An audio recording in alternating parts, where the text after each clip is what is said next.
Dear friends, in this episode and the following ones, we shall be discussing the dynamic processes that act on the earth in the regional scale. As you all know that our planet earth is a very dynamic planet. A lot of movement goes on the surface of it and below the surface deep into the mantle. You have already been told about the shell like structure of the earth, of which the uppermost rigid layer is known as the lithosphere. The movement of the lithosphere, or more specifically the crustal uppermost layer, has resulted in the formation of long mountain chains, because the mountain chains like the Alps or the Appalachians in Europe and North America have been studied by the European and American scientists for a long period of time, and when Asia was under British rule, the Himalayas were also subjected to analysis and investigation by scientists.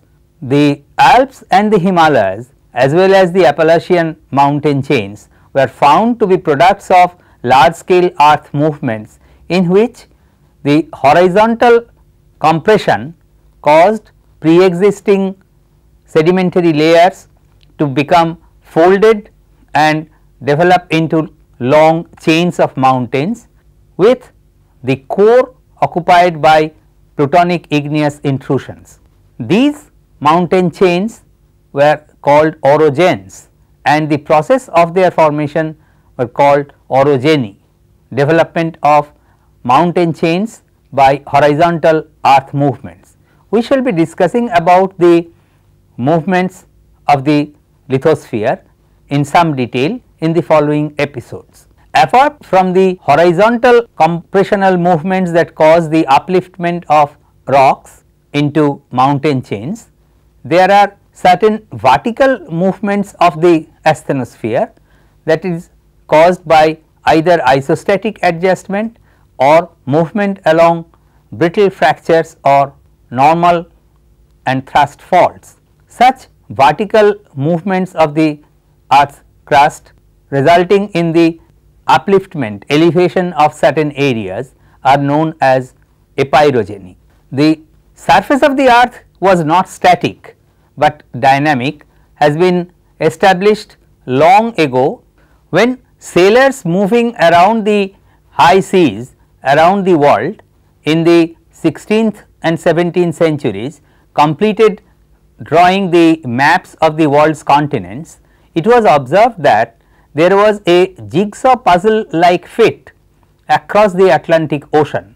The bulge on the eastern coast of South America and the notch on the western coast of Africa appeared to be fitting into one another, as if they were once together and have been brought away from each other by some divine hands. However, subsequent observations proved this, that they were really together at some time.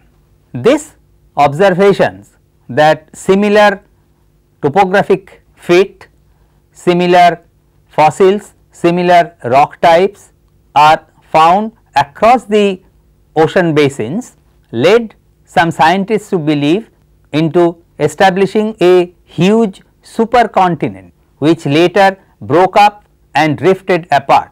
In 1912, Alfred Wegener, an Australian meteorologist, proposed the theory of continental drift. He said, with the evidences of identical fossils across the Atlantic Ocean in South America and Africa, with the occurrence of similar rock units in these two continents, with the continuation of structural trends and rock types in the eastern part of North America and the western part of Europe, he suggested that the continents were once joined together into a single supercontinent and then drifted apart or moved apart from one another by some physical processes.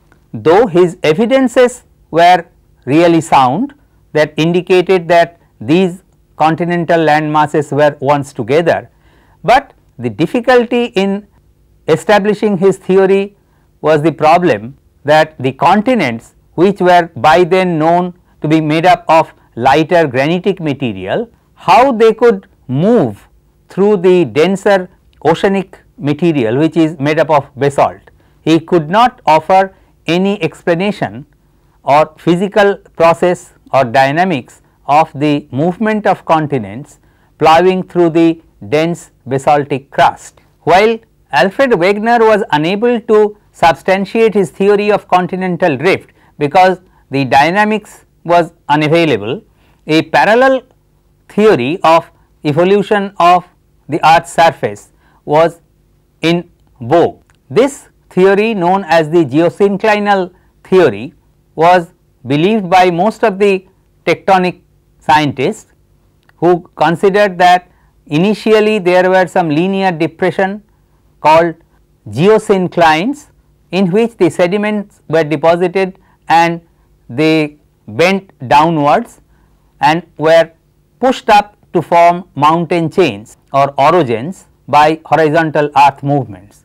However, this theory is now neglected because it has been proved that no orogen always follows the evolution as a geosyncline. But we must remember at this stage that some of the terms associated with the geosynclinal theory are still in use, though slightly modified. Especially during the Second World War, some observations were made on the ocean floor. These observations were made by the submarines that were travelling close to the ocean's bottom for finding routes for the allied forces across the Atlantic Ocean, because the surface was ruled by the German Navy. While trying to find out the routes, the scientific measurements made on board the submarines indicated that across the mid oceanic ridges, the long line of mountain chains occurring on the ocean floor, there are symmetrically disposed stripes on which the magnetism or magnetic intensity was alternately reversed. There was positive magnetic anomalies or an ambient magnetic field that was higher than the Earth's magnetic field, alternating with stripe of negative anomaly, a zone where the total magnetic intensity was lower than the ambient magnetic field of the Earth. These alternating stripes of magnetic anomalies was puzzling to the scientists, but some of the scientists later came up with the theory that this might be produced if there was origin of the oceanic crust at the mid oceanic ridges. When this oceanic crust cooled, the magnetic minerals were magnetized with respect to the ambient magnetic orientation of the Earth's polarity, and then they split into two and moved apart away from the ridge crest. A new oceanic crust formed, and this new oceanic crust was magnetized by the Earth's magnetic field, which was reversed. This process continued for a large length of time until the oceanic crust gradually moved towards the boundaries of the oceans and disappeared.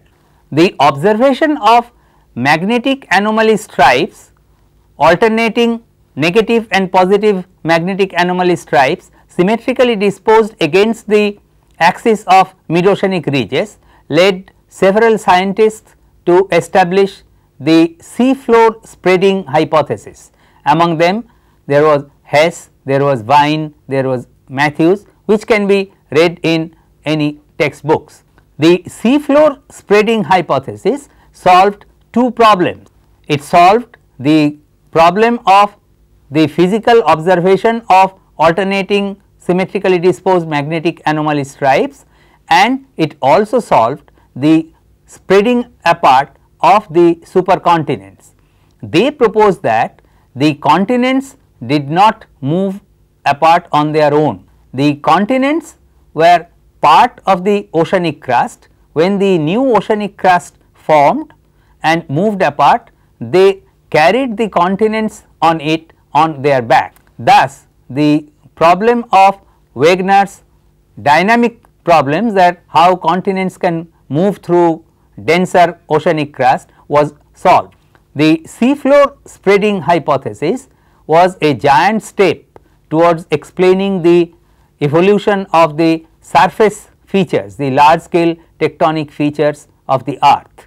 Since the early 1960s, several scientists across the earth were interested to explain the earth movements. Though seafloor spreading was a great help, it was not able to explain all the features that develop on the earth's surface. Gradually, the conception of plate tectonics came into existence. The plate tectonics believes that not only the crust, not continental crust, not the oceanic crust, but a part of the upper mantle, which is the next lower shell, forms a rigid outer layer of the earth. This rigid outer layer, which they called the lithosphere, nearly floats over the lower level of the mantle, which they called the asthenosphere. According to them, the lithosphere in the present day earth is split up into a number of fragments, many large and many small. Due to the fluid nature of the asthenosphere, which allows the lithospheric fragments to move over them, the dynamic processes active into the mantle causes the lithospheric plate fragments to move apart from one another. This is broadly the basic principle of plate tectonic hypothesis or plate tectonic theory. The plate tectonic theory solved many problems. It was able to solve almost all the tectonic structures. It was able to explain all the possible structures that are found on the earth's surface. The advantage of plate tectonic theory is that it can be explained easily with the known physics and dynamic processes that act in the inside the earth or at the surface of the earth. Thus, there was a paradigm change in the conception of tectonism, and the plate tectonic theory is now believed to be the solution to all possible questions. However, there are certain situations which cannot still be explained by the plate tectonics theory. The plate tectonic theory believes that the lithosphere behaves as a rigid material floating over the asthenosphere, which is a viscous layer. Rigid material means that no deformation that takes place at the boundaries of the plate fragments are transmitted inside the plate fragments, so that all the deformation that are expected will be confined to the boundary regions or marginal regions. However, it is observed that several deformation, diastrophism or tectonic disturbances do take part inside a plate. Thus, they cannot be taken as completely rigid. Except these small hitches, the plate tectonic theory is able to explain almost all the features that are observed on the earth's surface. The plate tectonic theory proposes that the plates move apart against certain regions, which are represented by the mid-oceanic ridges on the ocean bottoms and certain rift regions on continents. The example of the first being the mid-oceanic ridge or mid-Atlantic ridge, the East Pacific rise, the Indian Ocean ridge, etc. While the example of the second continental boundaries from where the two plates move apart are the East African Rift Valley. Since the surface area of the earth should remain constant, if the plates move away from one another along divergent plate boundaries where new lithosphere is created, some of the old lithosphere must get destroyed at some boundaries. It was found that such a destruction do take place. They take place at boundaries around the Pacific Ocean, where the heavier, denser and older oceanic crust is going below the younger oceanic crust or young continental crust, so that the subducting plate gets melted at depth and the area of the earth remains constant. Most of the divergent and convergent boundaries are found to be running north south or slightly at an angle to it, but where do they stop? They do not run continuously across the earth. Tuzo-Wilson suggested the type of a fault against which the two plates move side by side. Thus, three types of plate boundaries are identified: the divergent or constructive plate boundaries, where new lithosphere is created and moves away from one another; convergent plate boundary, where the two plates come together and also are destroyed; and the transform boundary or conservative plate boundary, where lithosphere is neither created nor destroyed, they simply move in a horizontal direction along the plate boundary. At divergent boundaries on the ocean floor, where new lithosphere is created, its thickness is almost nil and it is very hot. As the new lithosphere moves away from the mid-oceanic ridge, it becomes cooler, denser and thicker. Due to the elevation of the ridge crest on the ocean floor, there is a gentle slope of about 5 to 10 degrees away on the sides. On these slopes, some of the important or interesting metallic deposits are found. We will be discussing about these deposits in our next lecture. At convergent plate boundaries, there are three categories. We will be discussing them in detail. At convergent plate boundaries, two oceanic plates may come together, one oceanic and one continental plate may come together, or two continental plates may converge together. The example of ocean-ocean convergence can be found on the western coast of the Pacific Ocean, where the Pacific plate is subducting below the Philippines plate or the Asian plate, extension of the Asian plate.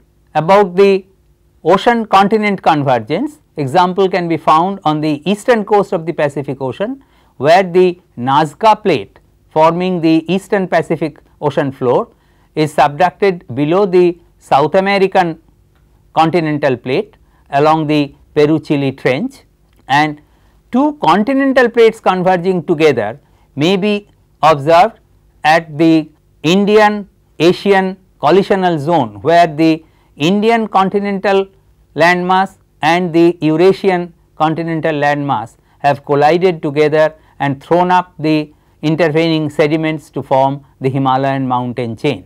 Transform or conservative plate boundaries show a kind of strike slip movement of the divergent plate boundaries or convergent plate boundaries that they join. They are mostly found across the divergent plate boundaries or mid-oceanic ridges on the ocean floors. However, some of the continuation of the transform plate boundaries may be observed on continents. For example, the San Andreas fault on the western coast of North America. The surface features of the earth, like the long chains of mountains that show intricate fold and thrust structures in them, the occurrence of zones of seismic activity, the occurrence of oceanic fracture zones running across the mid-oceanic ridges can all be explained by the plate tectonic theory. Along the Himalayan or alpine mountain chains, it has been observed that a movement of a horizontal movement of the lithosphere in a north-south direction has resulted in the formation of east-west trending large scale folds and east-west striking thrusts, together with steep dipping normal faults or strike faults that can be explained in terms of the movement of the lithosphere. It has long been observed, especially along the coast of Japan, that A zone of deep seated earthquake foci occur parallel to the Japanese islands. These identification of this zone was made by Benioff and Wadati, two physicists, and have been named according to their name as Benioff-Wadati zone. The explanation for this zone can easily be obtained from the theory of plate tectonics. It has been found that the Pacific plate subducting below the eastern extension of the Asian plate around or below Japan goes up to a certain depth, which is about 670 kilometers, and this is the lower limit of the seismic foci that are generally measured. The distribution of earthquake foci along this zone also coincides with the downgoing Pacific plate. Thus, it was explained that the frictional forces resulting in the downgoing or subducting plate caused by the resistance of the mantle causes some strain in the subducting layer.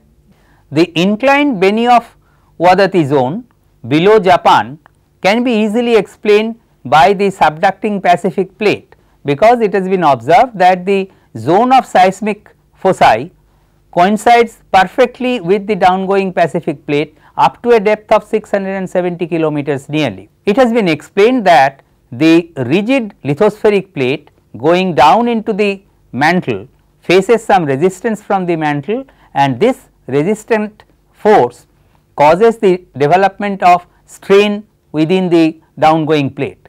When the strain exceeds the strength of the layer, there is brittle fracturing or faulting, and the earthquake waves are generated from these faults. The oceanic fracture zones that run across and are observed to displace the mid-oceanic ridge crest are also explained by the plate tectonic theory, because the oceanic fracture zones are believed to be continuation of the transform fault boundaries that causes displacement of the mid-oceanic ridge crest.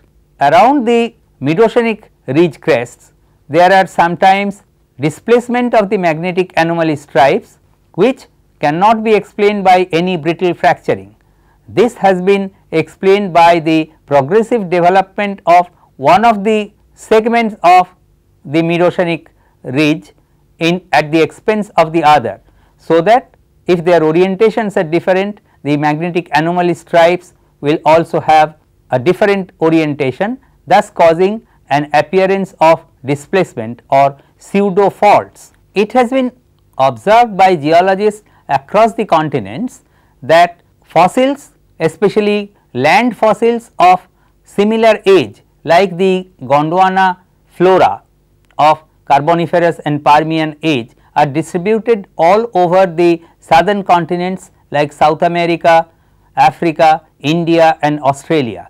Since they were land plants and could not have travelled across the seas on their own, these continents must have been together during that time. There have been observations of coral reefs at much higher latitudes. We all know that coral reefs occur only within a very small zone of latitude around the equator. The occurrence of identical basaltic lavas across the Atlantic, the occurrence of continental basalt flows across the Atlantic of identical chemistry and origin, these all indicate that these continents, which are now separated by the large oceans, must have been together at some point of time. However, as we have discussed, the theory of continental rift as proposed by Alfred Wegener